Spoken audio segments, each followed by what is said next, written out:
بسم اللہ الرحمن الرحیم، اللہم صلی علی محمد وعلی آل محمد۔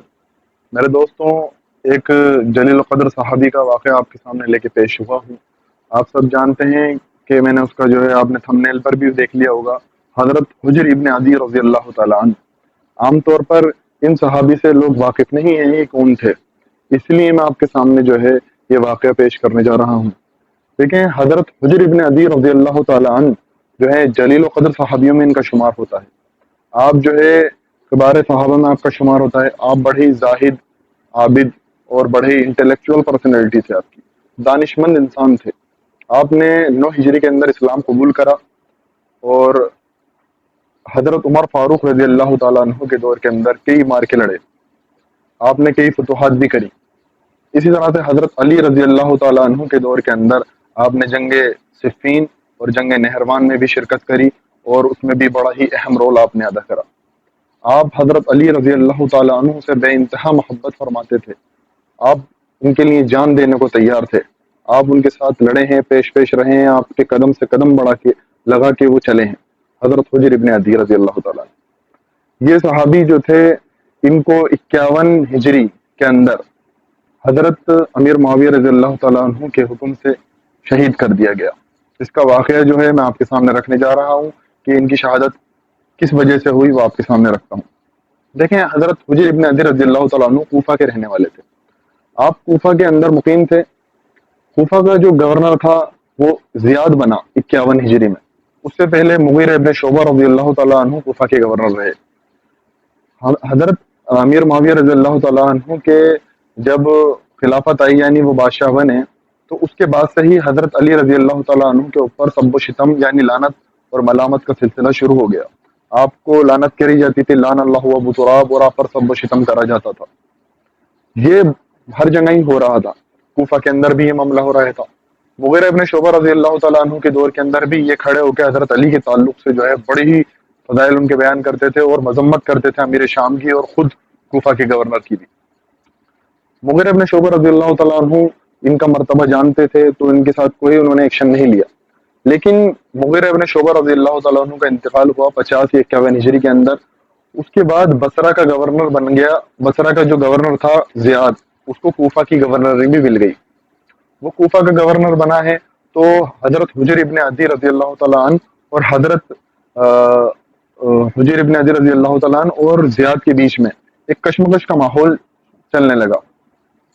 ہوا یہ کہ حضرت حجر ابن عدی رضی اللہ تعالیٰ عنہ جب بھی زیاد کو حضرت علی پر لعنت کرتے ہوئے دیکھتے تو وہ اس کی مذمت کرتے اور اس کو جو کھری کھوٹی بھی سناتے اور ساتھ میں حضرت علی کے فضائل بھی بیان کرتے۔ یہ چیز زیاد سے دیکھی نہیں جا رہی تھی۔ زیاد بار بار اس چیز کو دیکھتا اور اگنور کرنے کی کوشش کرتا، لیکن حضرت حجر ابن عدی رضی اللہ تعالیٰ عنہ خاموش نہیں رہتے۔ وہ کھڑے ہو کے مسجد کے اندر ہی جو ہے حضرت علی کے فضائل بیان کرنا شروع کر دیتے اور یہی معاملہ چلتا رہا۔ ایک مرتبہ حضرت حجر ابن عدی رضی اللہ تعالیٰ عنہ نے دیکھا کہ زیاد جمعے کی نماز پڑھا رہا ہے اور اس میں خطبے کے دوران اس نے اتنی لیٹ کر دیا، تقریر کرتے کرتے، حضرت علی پر لعنت کرتے کرتے، کہ عصر کا وقت بھی جانے لگا۔ تو حضرت حجر ابن عدی رضی اللہ تعالیٰ عنہ نے زیاد کے اوپر کنکریاں ماری اور کہا کہ عصر کا وقت بھی جا رہا ہے، اب تم کب نماز پڑھاؤ گے؟ اس پر اس کو غصہ آیا اور وہ تلملا اٹھا۔ اس نے سوچا اس معاملے کو ختم کرا جائے، حجر ابن عدی کو ان کا صفایا ہی کر دیا جائے۔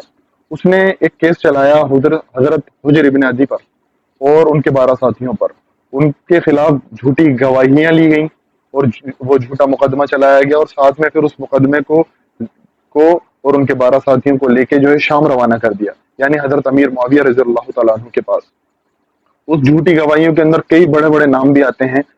ہوا یہ کہ جب امیر معاویہ رضی اللہ تعالیٰ عنہ کے پاس یہ معاملہ گیا ہے تو وہاں کی گواہیاں دیکھ کے اور گورنر کی گواہی دیکھ کے حضرت حجر ابن عدی اور ان کے 12 ساتھیوں کو سزائے موت کا جو ہے فرمان جاری کر دیا گیا ان کے لیے۔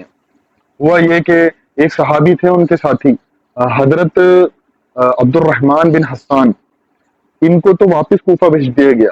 امیر شام نے ان کو واپس کوفہ بھیجا اور کہا کہ ان کو دردناک سزا دو، اور دردناک سزا یہ دی گئی کہ ان کو زندہ قبر میں دفنا دیا گیا۔ اصل میں ان کے قصور جو ہے وہ بتایا کیا جاتا ہے کہ یہ گواہیاں جو لی گئیں وہ یہ گواہیاں تھیں کہ یہ امیر شام کے خلاف جو ہے نا لشکر بنانے کی تیاری کر رہے ہیں اور ان کو گالیاں دیتے ہیں، بلکہ الٹا الزام ان پر لگا دیا کہ امیر شام کو حضرت امیر معاویہ کو گالیاں دیتے ہیں اور ان کے خلاف لشکر تیار کر رہے ہیں، خلافت پلٹنا چاہ رہے ہیں اور بیت توڑ دی انہوں نے، بہت طرح کے ان پر الزامات لگائے گئے حضرت حجر پر اور ان کے ساتھیوں پر۔ اسی کیس کے چلتے ان کو پھانسی کی سزا یعنی قتل کی سزا بھی دی گئی۔ ہوا یہ کہ حضرت حجر ابن عدی رضی اللہ تعالیٰ عنہ ان کے 12 ساتھیوں میں سے ایک کو تو جو ہے واپس کوفہ بھجا دیا گیا اور ان کو جو ہے سزائے موت دی گئی قبر میں دفنا کے، اور ان کو شام کے اندر جو ان کے بچے ہوئے ساتھی تھے ان کو شام کے اندر ہی سزائے موت دی گئی، اور وہاں پر دی گئی جو حضرت عمر فاروق رضی اللہ تعالیٰ عنہ کے دور میں حضرت حجر ابن عدی رضی اللہ تعالیٰ عنہ نے خود لڑ کے فتح کرا تھا، وہاں پر انہی جنگلوں کے اندر ان کو جو ہے سزائے موت دی گئی ان کے 12 ساتھیوں کو۔ اور موت ان کو جب سزا دی جا رہی تھی، دجال وہ جو جلاد تھے انہوں نے یہ کہا کہ اگر تم حضرت علی پر لعنت کر دو تو تمہیں بخش دیا جائے گا۔ تو حضرت حجر ابن عدی اور ان کے ساتھیوں نے کہا کہ جس سے زندگی بھر محبت کری اس پر اب لعنت نہیں کریں گے، اور اللہ تبارک تعالیٰ ناراض ہو جائے گا اس بات سے، تو حضرت علی پر ہم لعنت نہیں کریں گے۔ جس سے زندگی بھر محبت کری اس سے اب مرتے وقت تلوار کے زور پر، تلوار کے دم پر اس پہ لعنت کر دیں، یہ کیسے ہو سکتا ہے جبکہ اللہ کے رسول نے تو حکم دیا ہے علی سے محبت کرنے کا۔ تو حضرت حجر ابن عدی نے 2 شرطیں رکھیں جلادوں کے سامنے کہ ایک تو مجھے جو ہے مرنے سے پہلے 2 رکعت نماز نفل پڑھنے کی اجازت دو۔ آپ نے 2 رکعت نماز نفل پڑھی اور کہا کہ زندگی میں نے اتنی جلدی نماز کبھی نہیں پڑھی، اس لیے جلدی نماز پڑھی کہ تم یہ نہ سوچو کہ میں موت کو ٹالنا چاہتا ہوں۔